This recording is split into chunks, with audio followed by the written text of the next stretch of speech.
Mari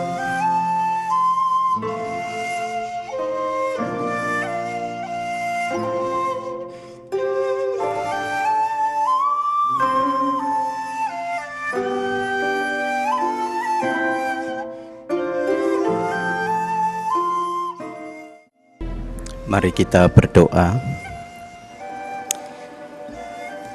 Bapa yang kami sembah di dalam nama Tuhan Yesus, kami menyerahkan seluruh hati dan pikiran kami di bawah kuasa salib Tuhan kami Yesus Kristus. Berilah kami kekuatan untuk berkonsentrasi dan bersungguh-sungguh mendengarkan kebenaran firman-Mu. Dan bersabdalah Tuhan kepada kami jauh di dalam hati kami masing-masing, sebab kami anak-anak-Mu rindu mendengar suara-Mu. Di dalam nama Tuhan Yesus kami berdoa. Amin. Salam Bapak Inang, saudara-saudara yang dikasihi Tuhan, dimanapun saudara mengikuti ibadah live streaming GKPS Padang Bulan hari ini. Firman Tuhan yang menjadi renungan kita pada pagi hari ini diambil dari surat Paulus kepada jemaat di Korintus, 1 Korintus pasal yang ke-6 ayat yang ke-12 sampai ayat yang ke-20. Saya akan membacakan untuk kita semua demikian firman Tuhan. Segala sesuatu halal bagiku, tetapi bukan semuanya berguna. Segala sesuatu halal bagiku, tetapi aku tidak membiarkan diriku diperhamba oleh suatu apapun. Makanan adalah untuk perut, dan perut untuk makanan, tetapi kedua-duanya akan dibinasakan Allah. Tetapi tubuh bukanlah untuk percabulan, melainkan untuk Tuhan, dan Tuhan untuk tubuh. Allah yang membangkitkan Tuhan akan membangkitkan kita juga oleh kuasa-Nya. Tidak tahukah kamu bahwa tubuhmu adalah anggota Kristus? Akan kuambilkah anggota Kristus untuk menyerahkannya kepada percabulan? Sekali-kali tidak. Atau tidak tahukah kamu bahwa siapa yang mengikatkan dirinya pada perempuan cabul menjadi satu tubuh dengan dia? Sebab demikianlah kata Nas, keduanya akan menjadi satu daging. Ayat 17. Tetapi siapa yang mengikatkan dirinya pada Tuhan menjadi satu roh dengan dia. Jauhkanlah dirimu dari percabulan. Setiap dosa lain yang dilakukan manusia terjadi di luar dirinya, tetapi orang yang melakukan percabulan berdosa terhadap dirinya sendiri. Atau tidak tahukah kamu bahwa tubuhmu adalah bait Roh Kudus yang diam di dalam kamu, Roh Kudus yang kamu peroleh dari Allah, dan bahwa kamu bukan milik kamu sendiri, sebab kamu telah dibeli dan harganya telah lunas dibayar. Karena itu muliakanlah Allah dengan tubuhmu. Amin. Saudara-saudara yang dikasihi Tuhan, dimanapun saudara berada, sebetulnya tema yang diberikan kepada saya untuk direnungkan itu bicara tentang pengendalian diri terhadap teknologi. Lalu kemudian saya membaca konteks ayat ini dan menemukan bahwa memang teknologi ada menjadi bagian di dalam nasihat Paulus. Tetapi kalau kita lihat teksnya pelan-pelan, maka kita akan menemukan konteksnya bahwa rupanya yang terjadi di sana Paulus sedang memberi beberapa nasihat yang terjadi di dalam jemaat. Mulai pasal 5 ayat 1 sampai ayat yang ke-13, Paulus memberi perhatian mengenai masalah perzinahan dan disiplin di dalam gereja. Lalu mulai pasal yang ke-6 ayat 1 sampai ayat yang ke-11, Paulus mulai membicarakan tentang Bagaimana mungkin kamu yang akan menghakimi malaikat, justru kamu itu ketika bertengkar dan konflik di dalam jemaat, kamu mencari keadilan di luar tubuh Kristus. Ini tidak masuk akal. Apakah kekurangan orang berhikmat di dalam gereja sehingga kita mesti pergi ke pengadilan sana? Lalu kemudian dia lanjutkan nasihatnya di pasal yang ke-6 ayat 12 sampai ayat yang ke-20. Dia menasihati tentang porneia atau tentang percabulan. Sebetulnya kata cabul itu diterjemahkan dari porneia. Porneia itu adalah sesuatu yang bisa saja dikaitkan dengan sexual activity, atau juga sesuatu yang bisa dilakukan memang dengan intercourse yang bukan dengan teman atau pasangan atau suami atau istrinya. Nah, segala sesuatu yang berkaitan dengan sexual activity, baik itu yang berupa pornografi, porno mungkin bacaan, porno mungkin aksi, maka semua itu masuk dalam nasihat Paulus. Jangan cemarkan tubuhmu dengan porneia ini. Nah, itu sebabnya di ayat yang terakhir kemudian Paulus mengatakan, muliakanlah Allah dengan tubuhmu. Jadi saya menggeser, memang teknologi itu menjadi salah satu bagian dari nasihat Paulus. Tadi saya bilang, kalau kita baca satu buku itu judulnya Christ and Culture, maka di sana disebutkan beberapa sikap orang percaya atau sikap manusia terhadap teknologi dan perkembangannya. Salah satu sikap itu asimilasi. Bagaimana orang itu kemudian mencemplungkan diri gabung tanpa memilah apapun. Lalu kemudian ada yang kemudian melarikan diri. Artinya ada orang-orang percaya yang menolak, tidak mau, tidak memberi kepada anak-anaknya itu handphone, tidak memberi kepada suaminya itu handphone, karena tahu bahwa suaminya itu suka cabul dan lain sebagainya, sehingga tidak, atau dia menolak. Lalu apakah sikap orang percaya itu seperti itu? Maka penulis menjelaskan sikap orang percaya mestinya itu transformatif. Bagaimana kita mentransform teknologi dari alat yang dipakai oleh siapa saja termasuk si jahat, menjadi alat untuk kita itu menceritakan kebenaran kepada siapapun orang yang belum mendengar kebenaran. Nah, saya geser sedikit dari tema tadi menjadi muliakan Allah dengan tubuhmu. Lalu pertanyaannya, bagaimana saudara dan saya bisa hidup memuliakan Allah dengan tubuh ini?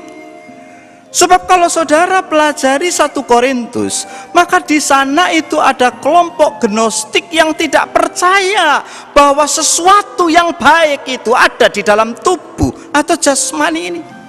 Maka pemberitaan tentang Yesus pun ditolak oleh mereka.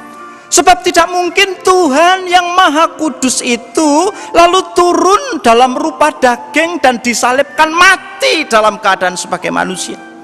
Gnostik tidak percaya itu, dan orang-orang di sana terpengaruh dengan itu. Dan yang terakhir itu adalah mereka juga terpengaruh dengan budaya setempat, di mana Dewi Afrodit itu kemudian berkembang pesat di sana, dipercayai bahkan disediakan kuil besar menjadi tempat penyembahan dan lacur bakti, sehingga sekalipun orang-orang Kristen itu sudah kenal Tuhan di Korintus, mereka bukan hanya terpengaruh oleh paham dari gnostikisme, tetapi mereka juga terpengaruh dari budaya kehidupan yang kompromi dengan dosa seksual di dalam kehidupan mereka. Lalu pertanyaannya, bagaimana kita bisa memuliakan Allah dengan tubuh kita? Lihat ayat yang ke-12 sampai 14, itu bagian yang pertama. Yang pertama saya baca itu adalah ayat 12-14. Katanya begini ayat 12. Segala sesuatu halal bagiku. Lalu perhatikan, Paulus ulang lagi, sekali lagi, bagian B, segala sesuatu halal bagiku. Jadi Paulus sekarang mulai mengutip apa yang ada di dalam pikiran orang Korintus. Kata halal itu lawful, artinya tidak melanggar hukum.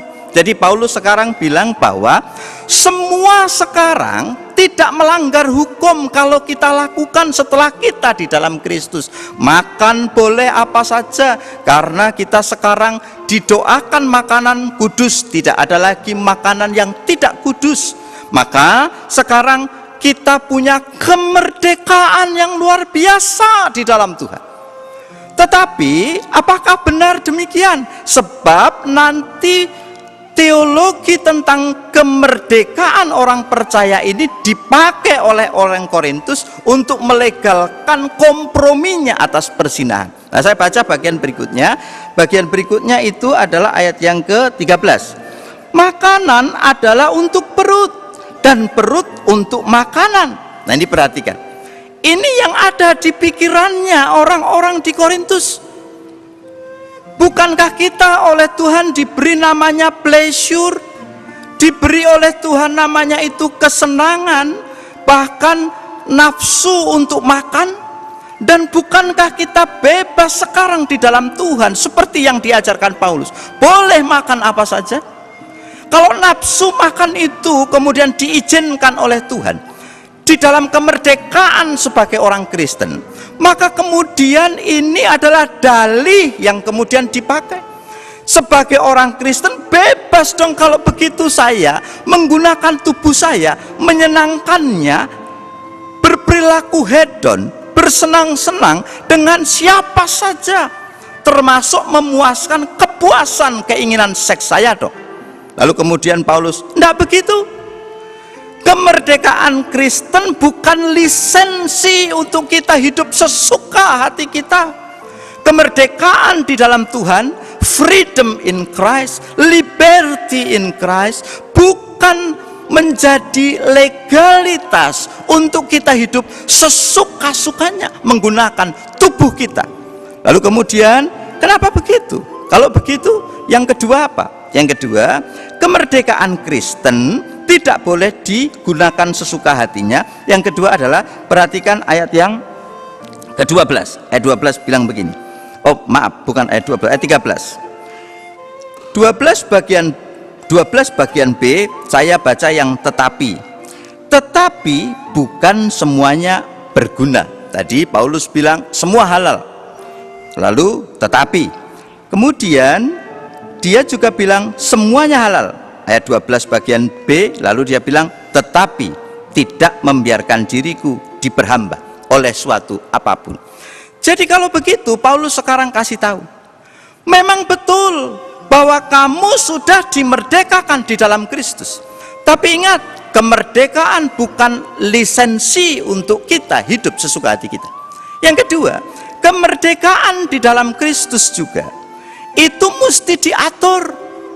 Setidaknya ada beberapa pertanyaan yang mesti dijawab untuk kita melakukan apapun di dalam hidup kita sebagai orang percaya. Yang pertama adalah, is it useful? Apakah itu berguna? Berguna itu tentu bukan untuk diri sendiri. Ini lebih membicarakan dalam konteks jemaat dan gereja. Jadi sebagai komunitas orang percaya, kalau saya itu menyukai sesuatu, maka kita mesti bertanya, apakah kalau ini saya lakukan, ini berguna atau tidak. Tapi bukan hanya berguna, sebab kemudian dia juga mengatakan, apakah itu memperbudak atau tidak. Sebab ada hal-hal yang kemudian memperbudak kita. Suatu kali saya ketemu dengan satu pasangan suami istri yang sudah 8 tahun berkeluarga dan belum punya anak. Lalu kemudian hari itu suaminya itu meninju dan menunjang istrinya, sehingga saya diminta datang. Lalu saya datang dan saya tanya, kenapa kamu tunjang istrimu? Lalu suaminya itu bilang, sudah 8 tahun kami kawin Pak, dan dia tidak bisa punya anak. Wah, saya pikir sedih sekali hati istri ini, karena dia dianggap penyebab bagi keluarga itu tidak punya keturunan. Kami ngobrol panjang sekali.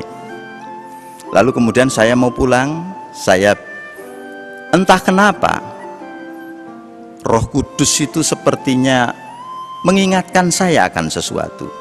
Saya bilang sama bapak itu, saya bisa lihat handphonemu. Lalu istrinya itu berdiri dan bilang, itu dia Pak. handphonenya itu penuh dengan video porno. Lalu kemudian, oh ya, coba saya cek dulu. Dan betul di video itu, di handphone itu ada 70 video porno yang sudah di-download siap ditonton. Lalu kemudian saya bilang, kalau begitu jangan-jangan yang menyebabkan kamu belum diberi keturunan bukan istrimu yang tidak bisa punya anak, tapi karena kau kecanduan dengan pornografi ini. Kamu tidur dengan istrimu membayangkan perempuan lain. Kamu mencemarkan kamar dan tempat tidurmu, tidak menghormati pernikahan. Tuhan tidak memberimu keturunan. Bapak itu tersenyum saja, tidak sedih, tidak merasa bersalah, mungkin sudah biasa.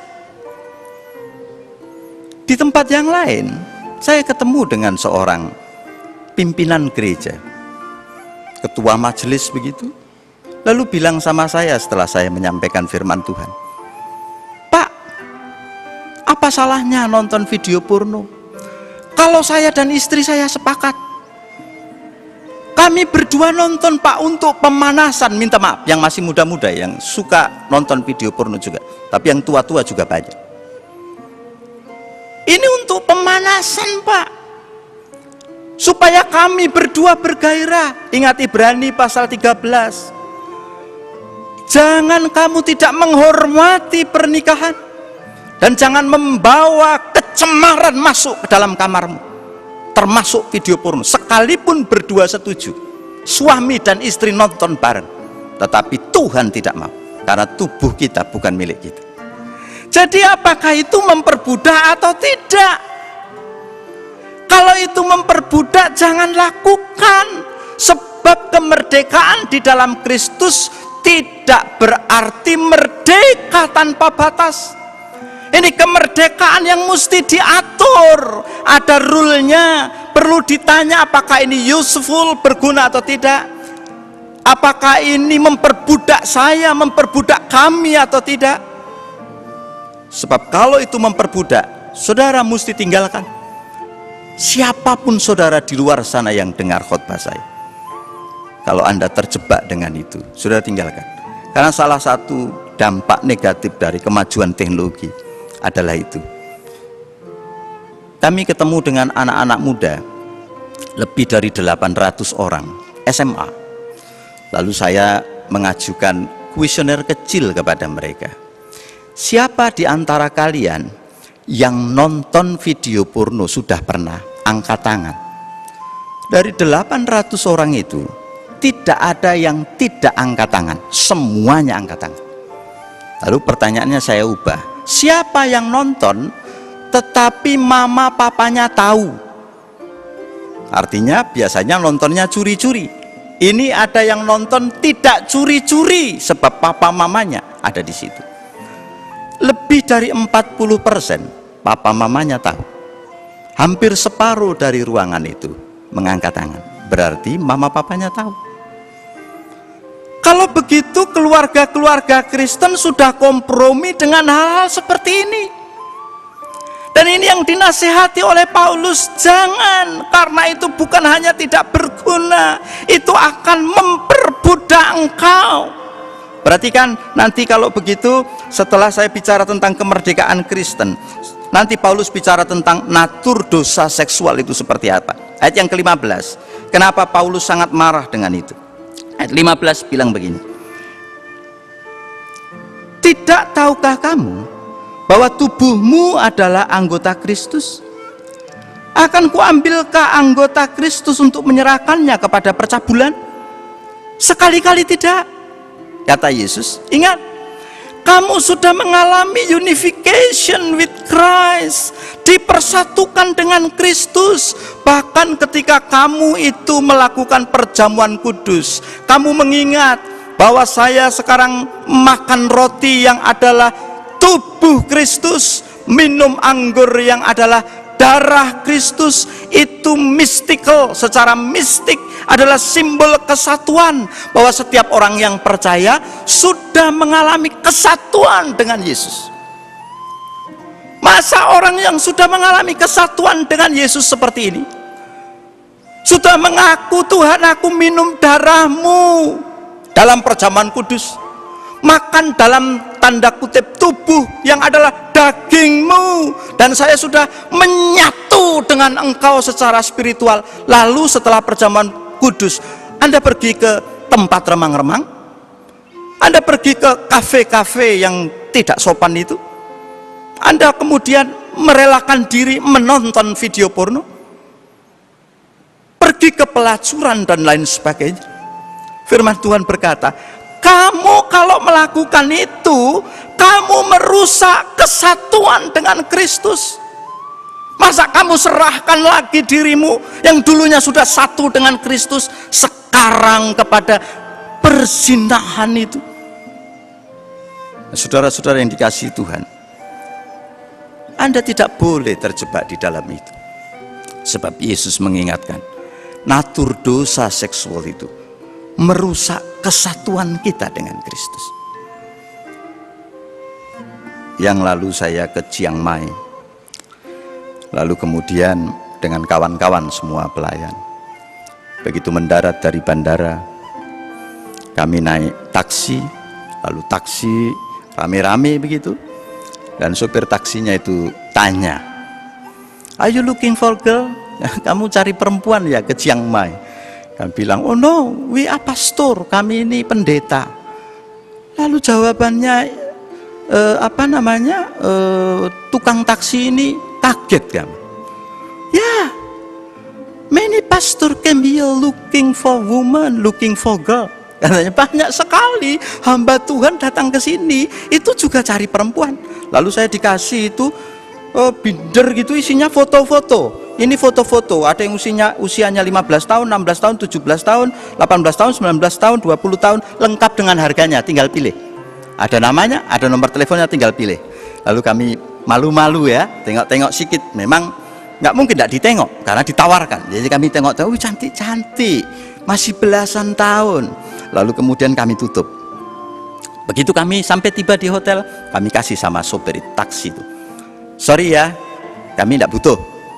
Lalu dia itu kasih salam penutup, begini, "Kalau malam nanti butuh, ini kartu nama saya, ini nomor telepon saya. Jadi tetap dititip nomor telepon, siapa tahu nanti malam butuh," katanya. Jadi kalau begitu saya mikir, aduh ngeri sekali. Bayangkan seperti itu tawarannya kalau saya sendirian, jauh dari istri, tidak dilihat oleh teman-teman saya. Apa yang saya lakukan? Kebetulan saya punya uang pula misalkan. Adalah mudah sekali jatuh dalam dosa seksual.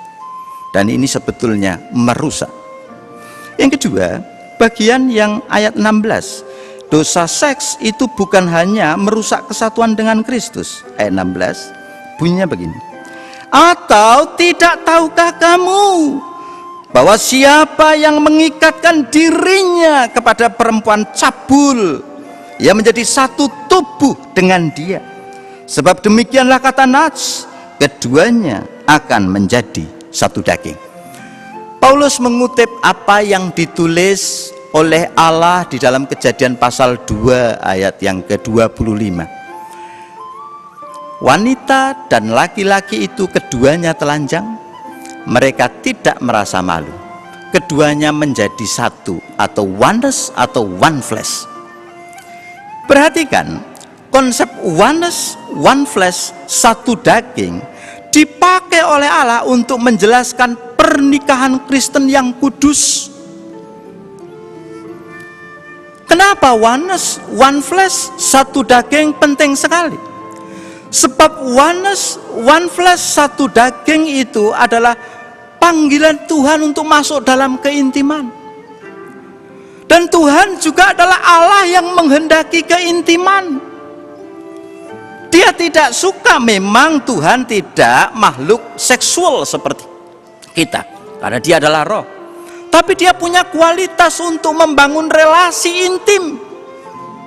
Lalu kemudian, itu sebabnya Allah sangat membenci keterpisahan. Dan saudara dengar, ketika Tuhan Yesus itu disalibkan, Tuhan Yesus berseru dari kayu salib, Eloi, Eloi, lama sabachthani. Bapakku, kenapa engkau meninggalkan aku? Apa betul Allah sedang meninggalkan Yesus? Para penafsir mengatakan Allah enggak tega melihat Yesus disalibkan sehingga dia memalingkan mukanya, menutup mukanya sebentar karena saking pedihnya keterpisahan itu. Jadi kalau begitu oneness itu apa? Kesatuan itu maksudnya adalah karakter kualitas Allah yang menghendaki keintiman yang itu hanya berhak dinikmati oleh suami istri. Maka kalau kita melakukan kesatuan fisik atau intercourse, minta maaf ya, dengan berzina, berpikir cabul dengan orang yang bukan pasangan kita, kamu bukan hanya merusak kesatuan dengan Kristus, engkau merusak konsep kekudusan seksual yang Allah itu ciptakan, yang hanya berhak dinikmati di dalam pernikahan dengan suami atau dengan istri kita. Saya pernah usul, coba kita itu PMJ gitu, dibikin kesepakatan, diadakan operasi mendadak untuk semua majelisnya, didatangi ke rumah-rumah, dicek handphonenya itu isinya apa. Jangan-jangan ada chat me itu. Chat me itu isinya ngechati gadis-gadis cantik itu loh yang menawarkan diri.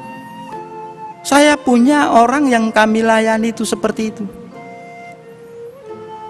Istrinya kaget sebab suaminya sudah chat-chatan dengan perempuan yang bukan keluarganya, perempuan yang menawarkan jasa seperti ini. Maka kemudian di bagian berikutnya Paulus menjelaskan betapa bahayanya dosa itu. Ayat yang ke-17. Tetapi siapa yang mengikatkan dirinya kepada Tuhan menjadi satu roh dengan dia. Ayat 18. Jauhkanlah dirimu dari dosa percabulan. Setiap dosa yang dilakukan manusia terjadi di luar dirinya. Nah, ini saking bahayanya, Paulus kemudian menjelaskan, dosa seks itu sifatnya laten. Kenapa laten? Karena innate. Apa itu innate? Nempel pada dirimu. You tidak butuh orang lain, tidak butuh apapun. Kalau lapar, kita masih mencari keluar diri kita. Kalau nggak ada di rumah, mungkin kita minta ke orang lain. Kalau minta tidak boleh, tetap kelaparan, mungkin mencuri di tempat orang lain. Tapi kalau dorongan seks itu tidak perlu orang lain, sebab dia datang dari dalam diri kita sendiri. Maka hati-hati Bapak Ibu saudara-saudara dimanapun, apalagi anak-anak muda yang kemudian punya handphone Android. Hati-hati Bapak Ibu yang membekali anak-anaknya dengan handphone Android, harus diawasi. Apalagi punya wifi jaringan internet full kecepatan 50 Mbps di kamar-kamar, cek anak-anak kita itu ngapain. Sebab dosa itu innate. Dosa seksual itu tidak butuh orang lain, hanya butuh kita itu melakukan fantasi sejenak, selesai. Jadi kalau orang itu sekali nonton, ini bagian-bagian terakhir karena sudah hampir jam 12, jadi sudah setengah jam saya berkhutbah. Kalau sesekali seseorang itu nonton video porno, maka orang itu akan merekamnya dari gambar itu masuk ke prefrontal cortex di kepala manusia. Ini cara kerja otak. Setelah dari prefrontal cortex itu dikirim ke bagian belakang. Di belakang itu otak itu cerdas sekali. Apa yang kita tonton itu akan diputar di sana, dikelola lagi menjadi slide-slide lebih indah daripada apa yang pernah kita tonton. Lalu dia akan menggerakkan neurotransmitter untuk kemudian membuat hormon dopamin itu keluar. Dan dia itu terus disalurkan ke depan, ke otak besar. Lalu orang berfantasi, membayang-bayangkan, dan klimaksnya orang itu mesti melakukan dosa seksual. Maka ketika kita punya anak-anak remaja seperti kami, begitu mereka sekali nonton video porno, kita boleh bakar handphonenya, kita boleh buang handphonenya, tetapi video itu tidak akan pernah terhapus dari otaknya. Dia disimpan di otak belakang, dan kapan saja dia siap diputar. Maka hati-hati, makanya Paulus bilang jangan sampai kalau begitu larilah, tinggalkanlah. Kenapa kok kita disuruh berulang-ulang kali oleh Paulus begitu? Perhatikan ayat 18, ayat 20 sebagai kesimpulannya. Ayat yang ke-19, 20, ayat yang ke-19. Tidak tahukah kamu bahwa tubuhmu adalah bait Roh Kudus? Ini yang penting. Di dalam seluruh PL dan PB, bait Allah itu selalu menceritakan tentang tempat pertemuan dengan Allah. Artinya apa? Kalau disebut tubuh kita bait roh, berarti tubuh kita adalah tempat roh kita bertemu dengan roh Allah. Karena itu tubuh kita itu bukan seperti pikirannya orang-orang gnostik yang tidak punya masa depan. Tubuh kita itu punya masa depan. Sekalipun kita miliki soma, psikikos kita itu nanti akan hancur jadi tanah lagi. Tapi pada hari kebangkitan Tuhan akan memberikan kepada kita soma, pneumatikos, tubuh kebangkitan. Sehingga tubuh kita bukan hanya akan jadi tanah, dan kalau begitu suka-suka pakai tubuh saya. Tuhan bilang akan ada kebangkitan tubuh. Itu sebabnya ini penting sekali ayat yang ke-19. Tidak tahukah kamu bahwa tubuhmu adalah bait roh, tempat rohmu ketemu dengan roh Allah, tempat engkau memuji dan memuja, menyembah Allah. Maka hormati Allahmu, hormati tubuhmu sebagai tempat pertemuan dengan Allah itu. Karena itu menjadi kediaman Roh Kudus saat ini. Yang terakhir, ayat yang ke-20. Sebab kamu telah dibeli dan harganya sudah lunas dibayar. Karena itu muliakan Allah dengan tubuhmu. Ayat yang terakhir. Kamu sudah dibeli, sudah dibayar lunas, dan membayarnya bukan pakai uang, bukan pakai emas, membayarnya pakai darah Yesus. Maka kemudian persembahkan tubuhmu sebagai alat untuk memuliakan Tuhan. Jadi saudara-saudara yang dikasihi Tuhan, saya balik kepada tema kita yang tadi saya bilang, muliakan Allah dengan tubuhmu. Mengapa kita mesti memuliakan Allah dengan tubuh kita? Bagaimana caranya kita memuliakan Allah dengan tubuh kita? Kita mesti ngerti tentang kemerdekaan di dalam Kristus. Bahwa kemerdekaan di dalam Tuhan bukan kemerdekaan yang tanpa batas. Kemerdekaan di dalam Tuhan bukan lisensi untuk kita berbuat sesuka hati kita. Kemerdekaan di dalam Tuhan harus diatur. Dan yang kedua adalah, kenalilah natur dari dosa seks itu. Berbahaya sekali. Pakailah tubuh kita untuk memuliakan Tuhan. Kiranya teknologi dan segala pengaruhnya tidak membuat kita memilih untuk kompromi atau asimilasi, tetapi teknologi membuat kita itu menjadi pribadi-pribadi yang transformatif, menggunakan kemajuan teknologi untuk kebaikan banyak orang. Kita berdoa. Kami sadar Tuhan bahwa kami lemah. Sekalipun kami mendengar berulang kali firman-Mu tentang bahaya dari pemberhalaan diri, kehidupan yang bebas tanpa aturan main, yang bisa membawa kami kepada kehidupan yang cabul atau porneia.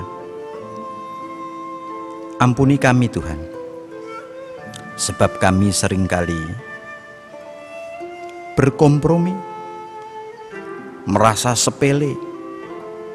Kami bisa tetap terlibat dalam pekerjaan-pekerjaan Tuhan, sekalipun kami tetap melakukan dosa-dosa yang tersembunyi.